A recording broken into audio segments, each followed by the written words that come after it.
défini dans son excellent propos qui a marqué profondément ma conscience. Et assis à côté de lui, c'est une émotion qui se prolonge. Là, dans les médias, je n'aurais pas de mots assez forts pour vous traduire ce que je ressens. Je préfère garder ça au fond de moi. Mais sachez que dans mon long combat, je n'ai pas eu des moments aussi forts qu'aujourd'hui. Justement, 17 années en prison, comment on réussit à vivre cela? On ne réussit pas. Vivant de... On ne réussit pas. Les mots forts, les mots comme réussite ne sont pas dans mon vocabulaire. Pour le moment, je mène un combat qui encore, je ne sais pas combien de temps ce combat va dans quelle durée ça va s'arrêter. Donc je ne veux pas parler de réussite pour le moment. Je suis dans un processus qui est très long. Et dans ce processus aussi, j'ai besoin de tous les secours. Et c'est pourquoi quand le maire mobilise tout son conseil municipal, quand la presse locale, quand vous êtes là, si nombreux, c'est un moment très fort. Et je dois remercier ceux qui ont permis que vous soyez là. Je ne peux pas taire l'effort consenti dans les contacts établis dans un délai de secours par lui, ma gloire, que j'ai débarqué, j'ai demandé ce secours. Donc, tout ce qui se passe comme pièce qui s'ajoute à cela, le maire est très heureux de vous accueillir, vous êtes les bienvenus.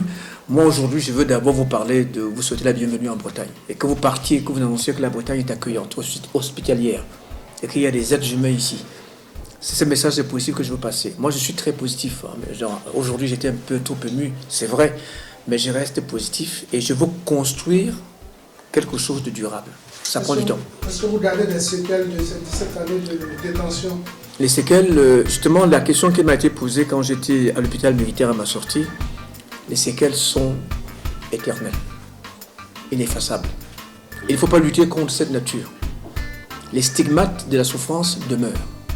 Je pense que c'est un faux débat de penser qu'on peut un jour ou l'autre effacer de sa conscience 17 longues années dans une cellule. Je vais vous raconter une phase de la Bible que j'aime beaucoup. Pour ceux qui connaissent la Bible de l'Ancien Testament, le livre de la Genèse, c'est une partie de la Bible qui m'intéresse. C'est qu'à un moment donné, Jacob combat avec une force invisible. Il tient le combat, il gagne le combat, mais il garde la hanche déboîtée. Il garde une stigmate de ce combat. Donc quand vous sortez d'un grand combat comme celui que je mène ou que j'ai mené, je dois accepter d'emporter toute ma vie les stigmates. Monsieur le maire, essaie de lutter contre ça, ce serait faire fausse route. Il ne faut pas penser qu'on peut effacer, non.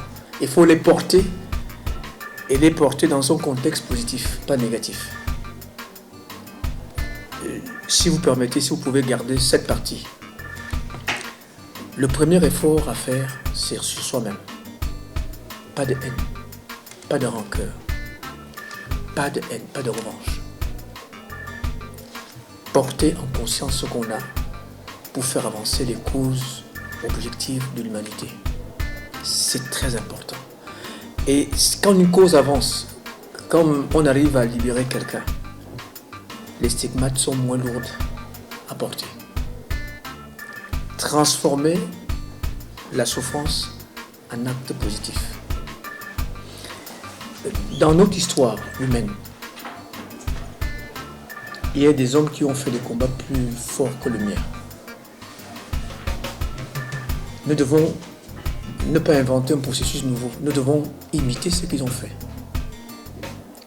Si vous regardez Badinter en France, un grand juriste, il a travaillé pour l'abolition de la peine de mort. Mandela a travaillé pour supprimer une injustice, un drame humain. D'autres ont combattu pour la fin de l'esclavage, même si nous avons encore des scènes inimaginables dans cette partie de la Libye avec des gens qui sont vendus. Et Gandhi a mené un combat ailleurs. Donc nous avons beaucoup d'exemples, Martin Luther King et d'autres. Nous ne sommes pas à leur niveau, mais nous devons juste copier sur eux pour pouvoir avancer. Ils n'ont pas été des hommes violents après la sortie de leur combat. Ils ont gardé un contexte. Alors aujourd'hui, le maire me permet de marcher la tête haute. c'est important. Je suis reconnu. Quand je viens ici, en Bretagne, quand nous avons les cérémonies officielles, le maire m'invite toujours à ses côtés. Voyez-vous le saut qualitatif de pestiférer, d'oublier, j'existe. Et le prisonnier, le reclus, l'abandonné a besoin de ça, il vit de ça, il se nourrit de ça. Et s'il s'en contente, il est heureux. Il est heureux. Donc il ne faut pas lutter contre les stigmates, ils sont là, à vie éternelle. Je demandais au maire tout à l'heure, je voulais vous poser la même question. À quel moment est-ce que vous allez dire, bon, c'est le moment de la retraite, j'ai réussi mon combat? Tant qu'il y aura une cause qui m'est connue en termes de justice, aucune retraite. Moi j'ai un combat, moi j'ai un contrat à vie qui n'a pas de retraite. Monsieur Atala, justement, comment arrive-t-on à ne pas en vouloir, à ne pas être en colère à des personnes qui vous ont enfermé dans une petite cellule pendant 17 ans? Au quotidien, comment vous vivez le fait de pardonner, le fait de ne pas être en colère? Parce que j'estime que vous avez légitimement le droit d'être en colère contre ces personnes. Justement, si j'avais exprimé la colère, le maire ne m'aurait pas reçu. Si j'avais exprimé des situations de haine, de violence, le maire ne m'aurait pas, Saint-Paul ne m'aurait pas accueilli. Aujourd'hui, le président Macron ne m'accompagnerait pas dans mon processus. La colère aussi vous limite l'espace. La haine vous limite l'espace. Et d'un côté, quand vous faites de la haine, vous faites exactement ce que vous reprochez à ceux qui vous ont. Donc il faut transformer de manière positive. C'est transformer. C'est ça le problème. C'est la transformer. C'est chercher. Donner notre forme à ce qui vous est arrivé. Et cette forme-là est positive. Mais ça ne veut pas dire que c'est facile. Je n'ai pas dit que c'était facile. Attention, je vois qu'est-ce que vous voulez me poser. Et pas quand je vous dis ici, assis ici, aujourd'hui, ce n'est pas que c'est facile, mais c'est un travail sur soi au quotidien. Voilà. Et 17 ans de prison dans les conditions par lesquelles vous êtes passé, votre quotidien maintenant, vous retrouvez la recouverte. J'ai un quotidien. J'ai deux définitions dans la vie. La détermination et la persévérance. Bon, je pense que parfois on confond les deux. La détermination, c'est avoir un objectif. Et la persévérance, c'est de mettre cet objectif au quotidien. C'est pas pareil. Donc, c'est deux combats différents.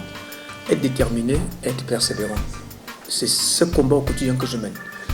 5 ans après votre sortie de prison, avez-vous retrouvé une activité professionnelle de quoi vous occupez? La finance, dans le métier dans lequel j'étais formé, interdit à un être qui a été condamné, qui est en casier judiciaire, de pouvoir exercer. Vous n'avez donc pas d'emploi? Non, j'attends. Je ne peux pas faire autre chose que ce que je fais.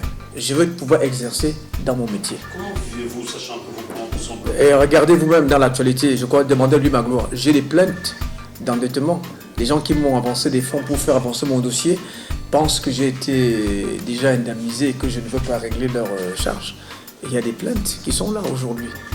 Donc le monde, mais je dis qu'à mon avis, je suis beaucoup plus fort que cela et les solutions seront trouvées le moment venu. Et je compte beaucoup sur vous, sur le maire, surtout aujourd'hui, aujourd'hui, vraiment, sur ce qui s'est passé aujourd'hui, ne passons pas de manière commune et pure. Gardons d'abord cet instant, vivons-le pleinement. Et c'est pourquoi je vais vous dire avec le plus grand sourire, maintenant je vous invite à une phase. Il y a d'abord les verres qui vous attendent ici, que la mère vous ouvre. Et après, je vous invite tous ce soir-là, on aura un autre dîner. Le maire ne pourra pas être là avec nous longuement. Il va ouvrir le repas et il partira parce qu'il a d'autres responsabilités. Mais il laissera un adjoint, une adjointe qui va commander, qui va appeler le débat. Mais je vous invite, aujourd'hui, c'est d'abord le moment de la fête. Réjouissons-nous de ce moment, de cette étape. Le reste, demain se souciera. Merci. Et après, on va y aller. Ouais.